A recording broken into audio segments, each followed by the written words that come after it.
Good morning and welcome to another edition of Shock Therapy on this Friday morning. This morning I am at Chick-fil-A recording the video. Starbucks was a little bit crowded, so we had to move over here. Yesterday I read an article. It was actually well written. It was talking about that most American pastors don't talk about things that are relevant to today's society, such as when we have the war in Israel and we have the Michael Brown shooting and things like that 90% or so of pastors believe the Bible speaks to relevant topics, but the study went on to reveal that less than 10% of them actually deal with those topics and those things. So this morning we're going to kind of deal with the surface issue of some things that are going on in the world. I'll probably get some angry emails about this one, but I feel like we need to kind of address some of this. So this morning, due based really largely, in fact, to that article, we're going to deal with Proverbs 18:13. Proverbs 18:13 says, "He that answereth a matter before he heareth it is a folly and a shame unto him." This morning we'll kind of largely address the Michael Brown issue. Now, before we get into this whole thing, let me go ahead and start off by saying I don't believe there are different races. I believe there's one race, and it's the human race.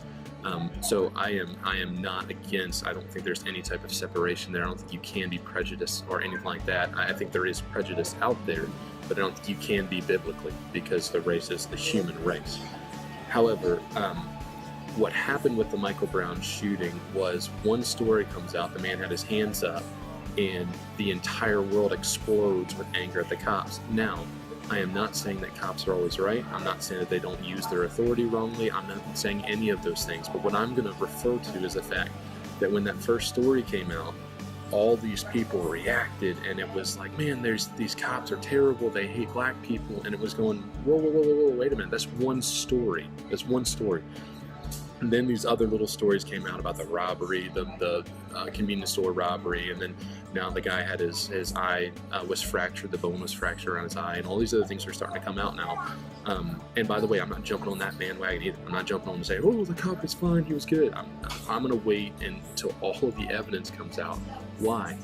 Because the Bible says, he that answereth a matter before he heareth it, not the hearing it like, hey, this guy did this, oh, I heard it. But the idea of hearing both sides and hearing it up to its fullest extent, he that answereth the matter before he hears it, before he understands both sides of the aspect, is a folly and a shame unto him. Folly has the idea of foolishness. It's going to lead him in the path of foolishness.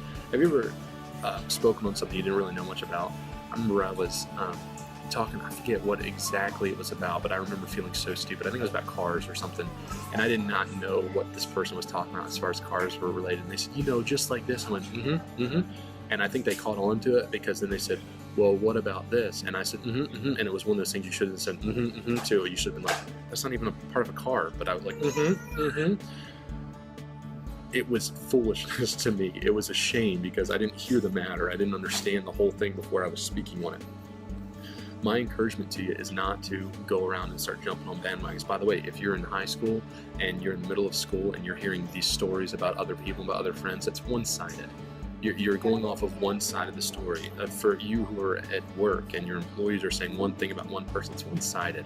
Don't answer a matter before you hear it. Understand both sides of the story, and then make a decision about it, then make an answer about it. Because if you do it before that, if you don't fully understand the situation and you go on and talk about it and put blogs and all these other different things about it, and you're not fully understanding the matter, what happens when that next bit of evidence comes out and you go, oh crud, I didn't know that, and now it just tears me down?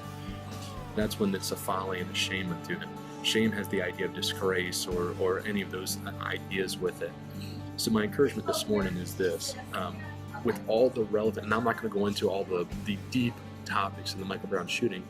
Why? Because I don't have all the evidence. So I can't go into the absolute definition of all this stuff. What I'm telling you is, don't jump on a bandwagon. Wait to hear all of the evidence. Hey, if the cop's guilty, the cop's guilty. Hey, if Michael Brown's guilty, Michael Brown's guilty. But I'm going to wait till all the evidence comes out so I can hear the matter first before I'm going to make any assumptions on anything. Why? Because Proverbs 18:13 says, he that answereth a matter before he heareth it is a folly and a shame unto him. My encouragement this week is, as all these things are coming up, and by the way, there's only going to be more things coming up in the world.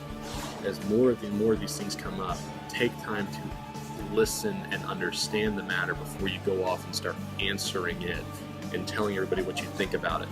Wait for those other things to come in and you have a full understanding of it before you're going to go off and start writing blogs and answering all these things and talk about how terrible cops are and all those things.